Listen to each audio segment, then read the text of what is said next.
હું છું ડોક્ટર કિરણ અથાણી અને આજે હું એક એવા કેસની હિસ્ટ્રી તમને શેર કરવા જઈ રહ્યો છું કે જે કદાચ તમારી જમીન માટે પણ ખૂબ જ ફાયદેમંદ જાહેર થશે.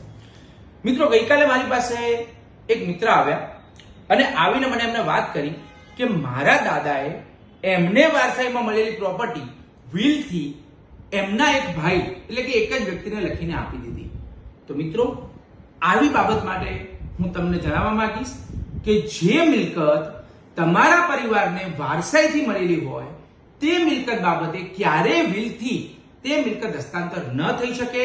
તે પ્રોપર્ટીમાં વારસાઈ જ પડે અને કોઈ એક વ્યક્તિને આપવી હોય તો તેમના હક કમી કરાય અને ત્યારબાદ જ એ પ્રોપર્ટી આપી શકાય. હા, જો એ દાદા ઈચ્છત તો પોતાનો હિસ્સો વારસાઈથી હક હિસ્સા પડ્યા બાદ પોતાનો જે હિસ્સો છે તેટલા હિસ્સા પૂરતી વિલ કે વસિયતનામાથી એ પ્રોપર્ટી આપી શકે. પરંતુ આખી પ્રોપર્ટી ફક્ત તેમના એકલાના નામે હોય અને તે આખી મિલકત બીજાને હસ્તાંતર ન કરી શકે.